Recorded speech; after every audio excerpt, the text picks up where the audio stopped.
नमस्कार दोस्तों, बिहार स्वास्थ्य विभाग में फार्मासिस्ट के 24 से 73 पदों पे बहाली होने जा रही है। इसको लेकर बहुत सारे डाउट्स हैं कि कौन कौन से जो लोग हैं वो फॉर्म को अप्लाई कर पाएंगे, यानी डी फार्मा वाले करेंगे या नहीं, बी फार्मा वाले, एम फार्मा वाले। जो भी सवाल हैं उन सारे सवालों का जवाब देंगे। अगर आपने बिहार से किया है तो आपको क्या करना पड़ेगा, अगर आपने बिहार से कोई फार्मेसी का कोर्स किया है तो आपको क्या करना पड़ेगा, आपको जो है बिहार फार्मेसी काउंसिल से रजिस्टर होना आवश्यक है या नहीं है, अगर है तो कब तक जो है रजिस्टर करा लेना है। इस तरीके के तमाम जो सवाल हैं उन सारे सवालों का जवाब आपको इस वीडियो में देने वाले हैं। किस तरीके से तैयारी करना है, सवाल कैसे पूछे जाएंगे, इसका सिलेबस क्या होगा, इसके ऊपर भी हम बात करेंगे। तो अगर आप भी बिहार फार्मासिस्ट भर्ती का इंतजार कर रहे हैं, बिहार स्वास्थ्य विभाग भर्ती का इंतजार कर रहे हैं, तो इस चैनल को सब्सक्राइब जरूर कर लीजिएगा। और फार्मासिस्ट वाले तो इस वीडियो को पूरा जरूर देखिएगा। आपके मन में जो भी सवाल है ना उन सारे सवालों का जवाब इस वीडियो में हम दे देंगे। देखिए, सबसे पहले हम बात करेंगे जो बहाली होने जा रही है, 2473 पदों पे बहाली होने जा रही है। इसको लेकर बीटीएससी को अधियाचना भेजी जा चुकी है। पहली बात आप लोग समझिए कि कभी भी फॉर्म ऑनलाइन स्टार्ट हो सकता है। अब जो आते हैं आपके जो एक्चुअल सवाल है उसके ऊपर, उसके पहले हम थोड़ा सा आपको नियमावली दिखा देते हैं और एक बात और भी बता देते हैं। अगर आप कोई भी जानकारी लेना चाहते हैं तो आप हमारे नीचे दिए गए कमेंट बॉक्स में व्हाट्सएप ग्रुप से ज्वाइन कर सकते हैं। वहां से आपको जो है स्वास्थ्य विभाग संबंधित सारी जानकारी मिलती रहती है। ठीक है, सिलेबस भी आपको हम बताएंगे और आपको एक चीज़ को सबसे पहले थोड़ा नियमावली देख लीजिए, उसके बाद एक एक करके हम सारी चीज़ें क्लियर करते हैं। देखिए, यह जो नियमावली बनी है बिहार फार्मासिस्ट संवर्ग संशोधन नियमावली 2024 है, यानी ये संशोधन करके नियमावली को बनाया गया है। जो पुराना नियमावली था उसी के ऊपर जो है इसको संशोधन करके बना दिया गया। इसमें मुख्य बातें क्या कही गई उस चीज को आप देखेंगे कि जो है 18 वर्ष मिनिमम उम्र रख दिया गया है, जबकि पहले 21 वर्ष कहा जा रहा था। और साथ ही साथ आपको बता दें जो है मैक्सिमम उम्र जो है 37 साल हो जाता है ईवर कैटेगरी का, ओबीसी का और ईबीसी का हो जाता है 40 साल और एससी एसटी का हो जाता है 42 साल। ये हो जाता है उम्र सीमा। और बिहार से वालों के लिए रिजर्वेशन होता है। बिहार से अगर बाहर के हैं तो आपको जो है मिनिमम जो मैक्सिमम 37 साल होना चाहिए। इसके अलावा इससे अधिक है तो आप फॉर्म को अप्लाई नहीं कर पाएंगे। अब दूसरी चीज एक बात और बता दें आपको कि जो है यहाँ पे 75 मार्क्स का एग्जाम्स होगा, लिखित प्रतियोगिता परीक्षा होगी।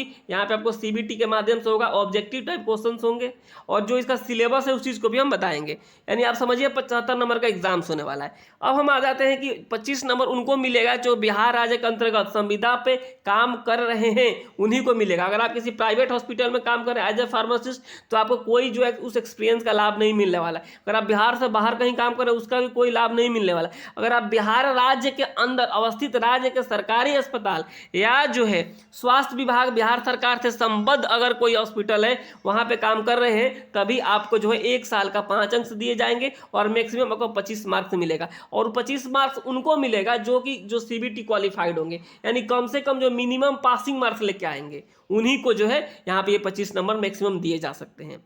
समझिए, उस तरीके से आप मान लीजिए आपको जो है सीबीटी में जो है 75 में मान लीजिए आपका जो है 40 नंबर आ गया और ये जो है 25 नंबर आप कहीं काम कर रहे हैं तो आपको मिल गया, तो आपको जो कितना हो गया 65 नंबर हो गया आपका। वहीं अगर कहीं कोई काम नहीं कर रहा है उसको जो है 65 नंबर ही लाना पड़ेगा, यानी आप समझिए उसको और आगे बढ़ने के लिए तो आपको मिनिमम पासिंग मार्क्स तो लाना ही लाना है अगर आप जो है संविदा पर काम कर रहे हैं। और जो लोग फ्रेशर है उनको थोड़ा ज़्यादा तैयारी करने की जरूरत है, हालांकि जो उनका भी होगा लेकिन थोड़ा सा उनको ज़्यादा तैयारी करने की जरूरत होगी, उसके बारे में भी हम बात करेंगे इसी वीडियो में। यहाँ पे देखिए, ये जो एक्सपीरियंस का सर्टिफिकेट है जो वहाँ के जहाँ आप काम कर रहे हैं वहाँ के जो सबसे वरीय अधिकारी है वहाँ से उनका जो है उनके सिग्नेचर मोहर से ये सारी चीज़ें बनी होनी चाहिए तभी वो वैलिड होगा। ये सारी चीज़ें हो गई जो नियमावली में दिया गया है। इस नियमावली को हमारे व्हाट्सएप ग्रुप या टेलीग्राम ग्रुप से भी डाउनलोड कर सकते हैं। मुख्य बात ये है जो आपके मन में डाउट्स चल रहा था इस चीज़ को लेकर के कि आखिर जो है यहाँ पे कौन लोग जो है फॉर्म को अप्लाई करेंगे, तो इस सवाल का जवाब आपको बताएंगे। D pharma, B pharma, M pharma तीनों जो डिग्रियां होती है आपको पता है जो डी फार्मा होता है, डी फार्मा 2 साल का होता है जो कि डिप्लोमा कोर्स है। बी फार्मा कौन है, बैचलर कोर्स है। एम फार्मा जो है मास्टर कोर्स है, यानी मास्टर। तो यहाँ पे आप देखेंगे ये होता है 2 साल, ये होता है 4 साल और ये होता है 2 साल। एम फार्मा वही आदमी करेगा जो बी फार्मा किया हो, समझिए। आपको एम फार्मा वही करता है जो बी फार्मा किया होता है। और डी फार्मा कोई भी कर सकता है, 12th अगर आप पास आउट हैं तो डी फार्मा कर सकते हैं और डी फार्मा के बाद आप बी फार्मा भी कर सकते हैं, तो आपका जो है 4 साल के बदले 3 साल का हो जाता है। लेकिन बी फार्मा अगर आप डायरेक्ट करने जाते हैं तो आपको 4 साल का बी फार्मा होता है। ये चीज़ें तो हो गई आपको ओवरऑल की क्या होता है।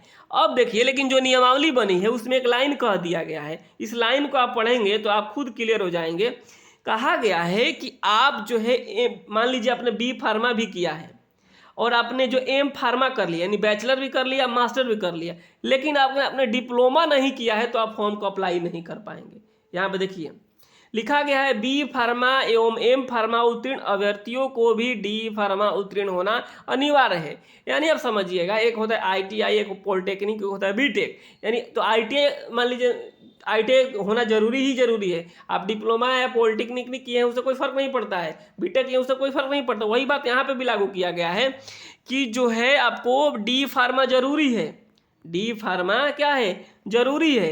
अगर आप एम फार्मा किए हैं या फिर जो है बी फार्मा किए उससे कोई फर्क नहीं पड़ता है। ये क्लियर लिख दिया गया है इसमें। इस नियमावली को बदलना बहुत ही मुश्किल है क्योंकि जो ये कैबिनेट से पारित हो चुका है। ये क्लियर। अब आते हैं कि अगर आप बिहार से किए हैं या फिर बिहार से बाहर से किए हैं, आपका जो फॉर्म भरने का लास्ट डेट है ना, उस लास्ट डेट तक जो है आपको बिहार जो है फार्मेसी काउंसिल है वहाँ से रजिस्टर्ड होना आवश्यक है। इस चीज़ को भी आप लोग नोट कर लीजिए। वहाँ पे जो है बिहार फार्मेसी काउंसिल से रजिस्ट्रेशन होना अनिवार्य है। कब, जैसे ही फॉर्म निकलेगा, मान लीजिए अगर फॉर्म निकलता है यहाँ पे 15 जनवरी को फॉर्म निकलता है और जो है यहाँ पे इसको 21 दिन का समय दिया जाता है और 21 दिन समय दिया जाता है और मान लीजिए रहता है ये 7 तारीख तक, या मान लीजिए 7 तारीख तक रखता है या फिर जो है 6 तारीख तक रहता है। 6 फरवरी तक अगर फॉर्म भरने का डेट रहता है तो आपको 6 फरवरी यानी 5 फरवरी जो भी लास्ट डेट होगा उस डेट तक आपको बिहार फार्मेसी काउंसिल से रजिस्टर्ड होना आवश्यक होगा। चाहे आप कहीं से भी डिग्री लिए हैं, आप फॉर्म को अप्लाई कर सकते हैं। बिहार से लिए हो या भारत के किसी भी कोने से लिए हैं तो आप फॉर्म को अप्लाई कर पाएंगे, लेकिन आपको वहाँ बिहार फार्मेसी काउंसिल रजिस्ट्रेशन होना जरूरी है। ये चीज़ें क्लियर हो गई होगी। अब आते हैं हम सिलेबस के ऊपर और तैयारी के ऊपर। देखिए तैयारी को लेकर क्या है, अब मान लीजिए ये हो गया डी फार्मा जो होता है वो डिप्लोमा कोर्स होता है और वहाँ आप डी फार्मा मान लीजिए 2 साल का हो रहा है। डी फार्मा में जो पढ़ना है ना उससे अधिक किस में पढ़ना है, बी फार्मा में पढ़ना है, और उससे एडवांस किस में पढ़ना है, एम फार्मा में पढ़ना है। तो डी फार्मा वाले जब एलिजिबल हैं और इनसे सवाल एम फार्मा का पूछ लिया जाएगा तो डी फार्मा वाले पीछे हो जाएंगे, या फिर यहाँ पे आप कह देंगे केवल एम फार्मा से सवाल पूछा जाए तो बी फार्मा वाले भी पीछे हो जाएंगे और डी फार्मा वाले तो हो ही जाएंगे।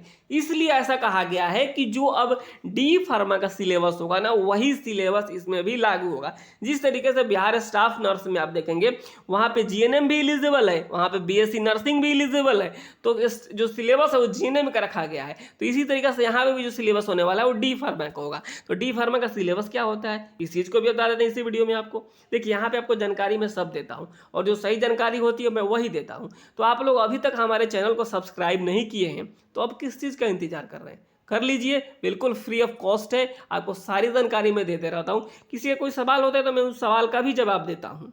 यहाँ पे देखिए सिलेबस ऑफ फार्मासिस्ट का जो सिलेबस होने वाला है, यहाँ पे ये जो सारे चैप्टर्स हैं यहाँ पर देखिएगा, इसमें बहुत सारे चैप्टर्स जो हैं और भी जो है डिपार्टमेंट्स यानी और भी विभागों में पूछे, जैसे आप देखेंगे ह्यूमन एनाटॉमी एंड फिजियोलॉजी, ये जो है आपको देखेंगे स्टाफ नर्स से लेकर के तमाम जो है कोर्सेस है उनमें पूछा जाता है। सोशल फार्मेसी ये तो हो गया, यहाँ पे फार्माकोलॉजी भी जो है बहुत सारे चीज़ों में पूछा जाता है।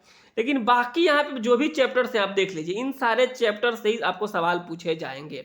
अब एक बात निकल कर आती है कि आखिर इसका हम तैयारी कैसे करें। देखिए आपके पास बुक्स है ऑब्जेक्टिव टाइप्स, अगर आपके पास बुक्स है तो अच्छी बात है, उस बुक से पढ़िए। अगर आपके पास इन सारे का बुक्स नहीं है, मान लीजिए आपके पास जो है ह्यूमन एनाटॉमी एंड फिजियोलॉजी का बुक नहीं है, सोशल फार्मेसी का बुक नहीं है, जो है यहाँ पे कम्युनिटी फार्मेसी का बुक नहीं है, फार्मेसी लॉ एंड एथिक्स का बुक नहीं है, तो आप क्या कीजिए, आप हमारे पास ऑब्जेक्टिव टाइप क्वेश्चन आंसर है जो सबका है, यानी सबसे मिलेगा आपको। यहाँ पे जितने भी हैं उन सबसे आपको ऑब्जेक्टिव टाइप क्वेश्चन आंसर दे देंगे जो कि 200 300 जो भी होगा, यानी टोटल नंबर ऑफ क्वेश्चंस की हम बात करें तो 3000 प्लस ही होगा। 3000 4000 जो भी होता है वो आपको हम दे देंगे। उसके लिए मैं चार्ज भी करूँगा, चार्जेबल यहाँ पे होगा।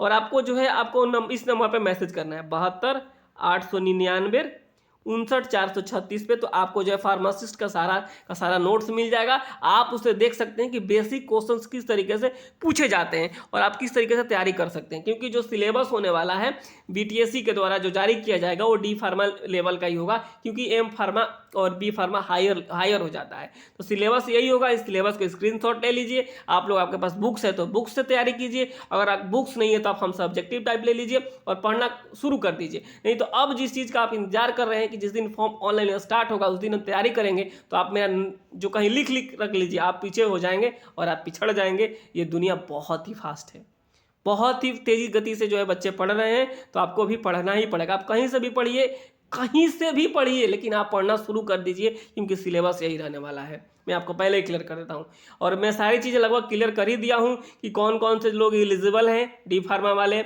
और साथ ही साथ मैं आपको बता दूँ कि जो है बिहार से हो या फिर बिहार से हो, वे लोग भी फॉर्म को अप्लाई कर पाएंगे। उम्र सीमा मैंने बता ही दिया, महिलाओं का रिजर्वेशन भी है, 35% के आसपास रिजर्वेशन भी रहेगा, और तमाम जो चीज़ें होगी मैं आने वाले दिनों में ज़रूर बताऊंगा। तो आप लोगों से मेरा अनुरोध यही रहेगा कि आप इस वीडियो को शेयर कीजिए और चैनल को सब्सक्राइब करके रखिए। जो भी अपडेट आएगा बिहार फार्मासिस्ट भर्ती को लेकर के मैं आप सभी को बताऊंगा। आखिरी सवाल ये बनता है कि आखिर ऑनलाइन कब से शुरू होगा। तो मेरे दोस्त, मेरे भाई, मेरे बहन, मैं आपको बता दूं, ये जो है भर्ती अधियाचना जो है बीटीएससी को भेजी जा चुकी है। बीटीएससी को अधियाचना भेजी जाती है, यानी सामान्य प्रशासन विभाग हो, स्वास्थ्य विभाग हो, इन विभागों से सारा फाइल ओके हो चुका है, बीटीएससी को फाइल चला गया है। बीटीएससी एनआईसी लखनऊ से सॉफ्टवेयर संभवतः बनवा रही है या बनवाने की जो है प्रगति की तरफ है। तो ये जैसे ही जो है प्रक्रिया पूरा होगा, फॉर्म आपको ऑनलाइन स्टार्ट हो जाएगा, जो कि अप्रॉक्स 1 महीने के अंदर अंदर जो है आपको एग्जाम्स यानी सॉरी जो है ये फॉर्म ऑनलाइन स्टार्ट हो जाएगा। उसके बाद 1 से 2 महीने में एग्जाम्स होगा, क्योंकि आने वाला विधानसभा चुनाव के पहले पहले इस भर्ती को करा लेना है। अगले साल विधानसभा का चुनाव है। तो इस वीडियो में इतना ही है, आप सभी के लिए सारा काफ़ी, आप लोग तैयारी शुरू कर ही दीजिए। नमस्कार, धन्यवाद।